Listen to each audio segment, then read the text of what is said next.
নমস্কাৰ সকলোকে স্বাগতম জনাইছো আসাম কেৰিয়াৰ পইণ্ট ইউটিউব চেনেলৰ অন্য এটা নতুন ভিডিঅ' লৈ বন্ধুসকল আজিৰ ভিডিঅ'টিত আমি আপোনালোকৰ আগন্তুক অনুষ্ঠিত হ'ব লগা এডিআৰই গ্ৰেড 3 গ্ৰেড 4 পৰীক্ষাৰ বাবে কেইটামান অতিকৈ গুৰুত্বপূৰ্ণ প্ৰশ্ন আলোচনা কৰিম এই প্ৰশ্নসমূহ কেৱল গ্ৰেড 3 গ্ৰেড 4 পৰীক্ষাৰ বাবে নহয় আগন্তুক আসাম পুলিচৰ যিকোনো ধৰণৰ পৰীক্ষাৰ বাবে অতিকৈ সহায়ক হ'ব পাৰে সেয়ে আপোনালোকে প্ৰতিটো প্ৰশ্ন ভালদৰে মনত ৰাখিবলৈ চেষ্টা কৰিব বন্ধুসকল আজি ভিডিঅ'ৰ প্ৰথম প্ৰশ্নটো হৈছে In which dance men wear kafni pajamas? কোন ধৰণৰ নৃত্যত পুৰুষে কাফনি পায়জামা পিন্ধে? ইয়াৰ কাৰেক্ট আনসাৰটো অপচন সি গৰবা। কাফনি হৈছে গুজৰাটী পুৰুষে পিন্ধা এবিধ পৰম্পৰাগত সাজ পোছাক আৰু এই কাফনি পায়জামাটো তেওঁলোকে গৰবা নৃত্য কৰি থকা বা গৰবা নৃত্য প্ৰদৰ্শন কৰাৰ সময়ত পৰিধান কৰে। নেক্সট কোৱেশ্চনটো হৈছে Who composed the tune O Mur Apunar Desh? O Mur Apunar Desh গীতটি হুৰ কোনে ৰচনা কৰিছিল? ইয়াৰে শুদ্ধটো অপচন এ কমলা প্ৰসাদ আগৰৱালা। বন্ধুসকল O Mur Apunar Desh এই গীতটি ৰচনা কৰিছিল লক্ষ্মীনাথ বেজবৰুৱাই। মনত ৰাখি থব ৰচনা কৰিছিল লক্ষ্মীনাথ বেজবৰুৱাই কিন্তু এই গীতটিত হুৰ দিছিল কমলা প্ৰসাদ আগৰৱালাই। আৰু এই গীতটি 1909 চনত বাঁহী আলোচনীত প্ৰথম প্ৰকাশ পাইছিল মনত ৰাখি থব 1909 ত বাঁহী আলোচনীত প্ৰথম এই গীতটি প্ৰকাশ পাইছিল তো গুটেকিটা পইণ্ট ইম্পৰ্টেন্ট হয় মনত ৰাখি থব গীতটি ৰচনা কৰিছিল লক্ষ্মীনাথ বেজবৰুৱাই হুৰ দিছিল কমলা প্ৰসাদ আগৰৱালাই আৰু গীতটি 1909 চনত বাঁহী আলোচনীত প্ৰকাশ পাইছিল এটা আমি নেক্সট কোৱেশ্চনটো চাও নেক্সট কোৱেশ্চনটো কি দিছে Where did Jawaharlal Nehru wrote the book Discovery of India? Jawaharlal নেহৰুৱে কোড ডিস্কভাৰী অফ ইণ্ডিয়া নামৰ গ্ৰন্থখন লিখিছিল ইয়াৰ শুদ্ধটো হৈছে অপচন ডি আহমেদনগৰ ফৰ্ট অৰ্থাৎ আহমেদনগৰ দুৰ্গত জৱাহৰলাল নেহৰুৱে এই ডিস্কভাৰী অফ ইণ্ডিয়া নামৰ গ্ৰন্থখন লিখিছিল নেক্সট প্ৰশ্নটো হৈছে The place associated with gold mine in India is ভাৰতৰ সোণ খনিৰ লগত জড়িত স্থান কোনটো অৰ্থাৎ কোনটো স্থানত সোণৰ খনি পোৱা যায়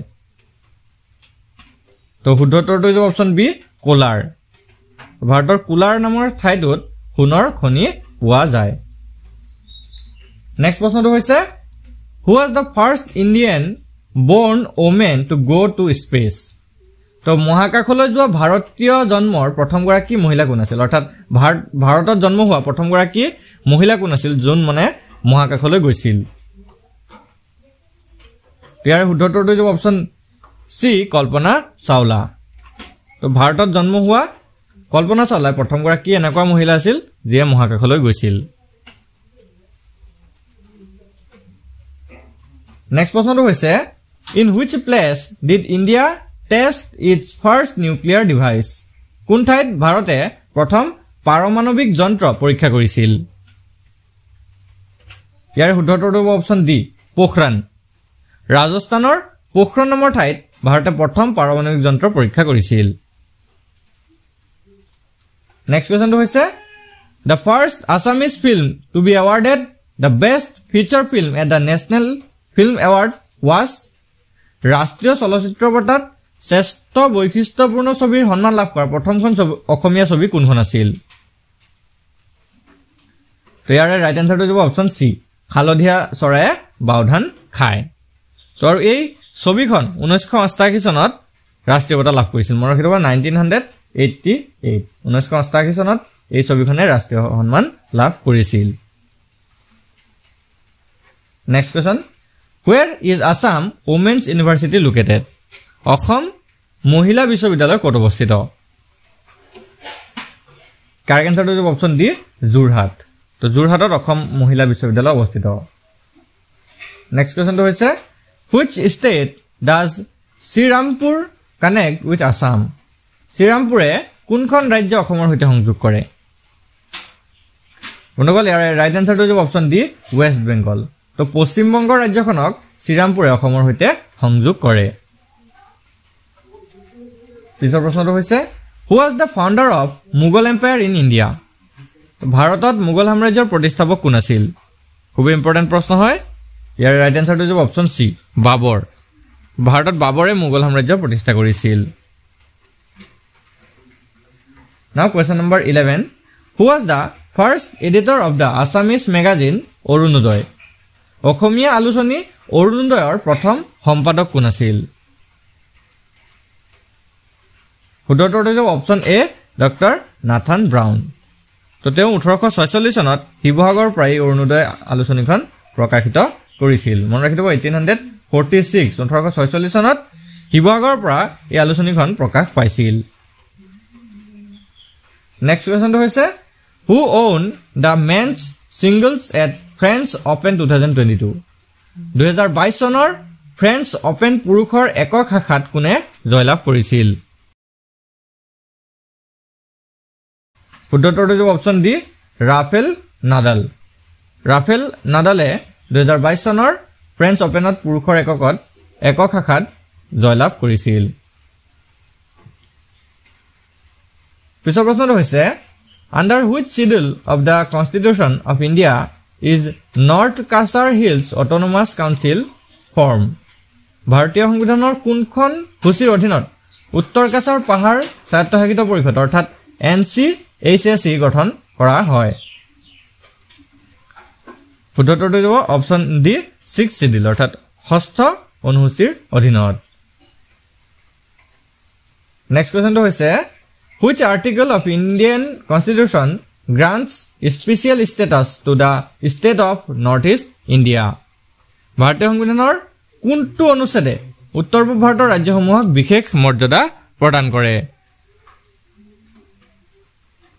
ইয়াৰে শুদ্ধটো যাব অপচন সি আৰ্টিকেল 371 অৰ্থাৎ 371 নং অনুচ্ছেদে উত্তৰ পূব ভাৰতৰ ৰাজ্যসমূহক বিশেষ মৰ্যাদা প্ৰদান কৰে। নেক্সট কুৱেশ্যনটো হৈছে হু design the national flag off India?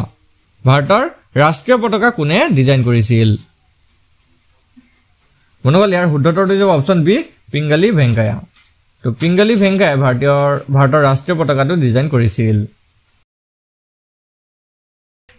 Next কুৱেশ্যনটো হৈছে in 1942 Quit India Movement the British police shot dead Kanaklata and Mukunda Kakati at 1942 চনত ভাৰত ত্যাগ আন্দোলনত ব্ৰিটিছ পুলিচে কনকলতা আৰু মুকুন্দ কাকতিক কোন ঠাইত গুলিয়াই হত্যা কৰিছিল?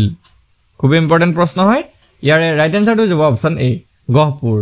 তো গহপুৰ পুলিচ থানাতেই 1942 চনৰ যিটো ভাৰত ত্যাগ আন্দোলন হৈছিল সেই আন্দোলনৰ সময়ত কনকলতা আৰু মুকুন্দ কাকতিক গুলিয়াই হত্যা কৰিছিল। নেক্সট প্ৰশ্নটো হৈছে the currency of Japan is? তো জাপানৰ মুদ্ৰা হ'ল ইয়াৰে শুদ্ধটো হ'ব অপচন বি ইয়েন। জাপানৰ মুদ্ৰাক ইয়েন বুলি কোৱা হয়। নেক্সট প্ৰশ্নটো হৈছে which act of British India had the Jallianwala Bagh massacre crowded gather to protest?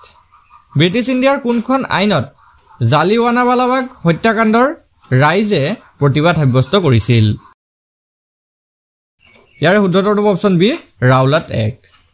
Rowlatt আইনৰ বিৰুদ্ধে জালিৱানাৱালাবাগ হত্যাকাণ্ডৰ ৰাইজে প্ৰতিবাদ সাব্যস্ত কৰিছিল। নেক্সট কুৱেশ্যনটো হৈছে দ্য অনলি সৈনিক স্কুল অফ আছাম ইজ? অসমৰ একমাত্ৰ সৈনিক বিদ্যালয়খন ক'ত আছে? বন্ধুসকল ইয়াৰ ৰাইট এনচাৰটো যাব অপচন ডি গোৱালপাৰা। অসমৰ গোৱালপাৰাত সৈনিক বিদ্যালয় আছে। নেক্সট প্ৰশ্নটো হৈছে the first Assamese woman to win Padmashri award was? Padmashri বঁটা লাভ কৰা প্ৰথমগৰাকী অসমীয়া মহিলা কোন আছিল? শুদ্ধটো যাব অপচন বি নলিনীবালা দেৱী। তো পদ্মশ্ৰী বঁটা লাভ কৰা প্ৰথমগৰাকী অসমীয়া মহিলা আছিল নলিনীবালা দেৱী। নেক্সট প্ৰশ্নটো হৈছে which among the following places has received the GI tag for its litchi? তলৰ কোনখন ঠায়ে ইয়াৰ লিচুৰ বাবে GI টেগ লাভ কৰিছে? তো অপচনৰ ভিতৰত শুদ্ধটো যাব অপচন এ তেজপুৰ। তো তেজপুৰ ঠাইখনে লিচুৰ বাবে GI টেগ লাভ কৰিছে। নেক্সট কুৱেশ্যনটো হৈছে under which schedule of the constitution of India is the north Cachar hills autonomous council NCHS form? তো এইটো আমি পাই আহিছোঁ ইতিমধ্যে। ৰিপিট হৈছে কুৱেশ্যনটো চাওক ভাৰতীয় সংবিধানৰ কোনখন সূচীৰ অধীনত উত্তৰ কাছাৰ স্বায়ত্তশাসিত পৰিষদ গঠন কৰা হৈছিল? তো ইয়াৰ অপচন কেইটাৰ ভিতৰত শুদ্ধ উত্তৰটো আছিল অপচন ডি 6 চিডিউল ঠিক আছে আপোনালোকে ভালদৰে মনত ৰাখি ল'ব তাৰ পিছত নেক্সট কোৱেশ্চনটো চাওঁ হক নেক্সট কোৱেশ্চনটো কি দিছে Hajo is considered as the confluence of the three religions হাজুক কোন তিনিটা ধৰ্মৰ সংগম বুলি গণ্য কৰা হয় এটো খুব ইম্পৰ্টেন্ট প্ৰশ্ন ৰাইট আনসাৰটো হ'ব option B Buddhism Hinduism and Islam অৰ্থাৎ বুদ্ধ ধৰ্ম হিন্দু ধৰ্ম আৰু ইছলাম ধৰ্ম এই তিনিটা ধৰ্মৰ সংগমস্থল বুলি কোৱা হয় হাজুক এই তিনিটা ধৰ্মৰ সংগমস্থল বুলি কোৱা হয় নেক্সট কোৱেশ্চনটো চাওক হু ওয়াজ দা ফাদাৰ অফ লতা মংগেশকাৰৰ পিতৃ কোন আছিল তো ইয়াৰ ৰাইট আনসাৰটো হ'ব অপচন এ দীননাথ মংগেশকাৰ লতা মংগেশকাৰৰ পিতৃৰ নাম আছিল Dinanath Mangeshkar next question which vitamin is prominently present in lemon and amla নেমু আৰু আমলাত কোনটো ভিটামিন প্ৰধানকৈ থাকে তো আপোনালোকে সদায় মন ৰাখিব যিবোৰ টেঙা বস্তু থাকে যিবোৰ টেঙা খাদ্য বস্তু থাকিব বা টেঙা শস্য থাকিব সেইবোৰত সদায় ভিটামিন সি পোৱা যায় তো নেমু আৰু আমলাত কি ভিটামিন থাকিব ভিটামিন সি অপচন এ হৈ যাব কাৰেক্ট এনসাৰ নেক্সট কোৱেশ্চনটো চাওক which emperor built the popularly known Grand Trunk Road of India কোন সম্ৰাটে ভাৰতৰ জনপ্ৰিয় গ্ৰেণ্ড ট্ৰাংক ৰোড নিৰ্মাণ কৰিছিল তো গ্ৰেণ্ড ট্ৰাংক ৰোডটো কোনজন সম্ৰাটে বা কোনজন ৰজা নিৰ্মাণ কৰিছিল আমাক সুধিছে তো ইয়াৰ শুদ্ধ উত্তৰটো হ'ব অপচন ডি শ্বেৰশাহ সূৰীয়ে গ্ৰেণ্ড ট্ৰাংক ৰোড নিৰ্মাণ কৰিছিল next question goiter is caused due to the lack of which of the following in our food আমাৰ খাদ্যত তলত দিয়া কোনটোৰ অভাৱৰ বাবে goiter ৰোগ হয় goiter মানে গৰল ৰোগ হয় তো কোনটো খাদ্যৰ অভাৱত গৰল ৰোগ হয় আমাৰ সুধিছে শুদ্ধ উত্তৰটো হ'ব অপচন বি আয়োডিন তো মানুহৰ খাদ্যত যদি আয়োডিন অভাৱ হয় আয়োডিনৰ অভাৱ হয় তেতিয়া goiter বা গৰল ৰোগ হয় আৰু এই ৰোগৰ পৰা পৰিত্ৰাণ পাবলৈ আমি আয়োডিনযুক্ত খাদ্যসমূহ খাব লাগিব নেক্সট কোৱেশ্চনটো চাওক কি দিছে in which of the following festival are boat race a special feature নিম্নলিখিত কোনটো উৎসৱত নাও দৌৰ এক বিশেষ বৈশিষ্ট্য তো কোনটো উৎসৱত নাও দৌৰ খেলা হয় বিশেষ বৈশিষ্ট্য হিচাপে খেলা হয় আমাক সুধিছে ৰাইট আনসাৰটো হ'ব অপচন ডি ওনাম কেৰালা ৰাজ্যত উদযাপন কৰা ওনাম উৎসৱটোত নাও দৌৰটো বিশেষভাৱে উদযাপন কৰা হয় বন্ধুসকল আজি ভিডিঅ'ৰ শেষৰ প্ৰশ্নটো হৈছে who wrote Saptakanda Ramayana a translation of Valmiki Ramayana in Assamese অসমীয়াত বাল্মীকি ৰামায়ণৰ অনুবাদ সপ্তকাণ্ড ৰামায়ণ কোনে ৰচনা কৰিছিল খুব ইম্পৰ্টেন্ট প্ৰশ্ন হয় ইয়াৰে ৰাইট আনসাৰটো হ'ব অপচন সি মাধৱ কণ্ডলী সপ্তকাণ্ড ৰামায়ণ মাধৱ কণ্ডলীয়ে অনুবাদ কৰিছিল বন্ধুসকল আজি ভিডিঅ'টো আপোনালোকৰ বাবে ইনফৰমেটিভ হ'লে ভিডিঅ'টো এটা লাইক কৰি দিব আৰু এনে ধৰণৰ নতুন নতুন ভিডিঅ'সমূহ পাই থাকিবলৈ আমাৰ চেনেলটো ছাবস্ক্ৰাইব কৰি লোৱাৰ লগতে কাষতে থকা বেল আইকনটো দবাই দিব ধন্যবাদ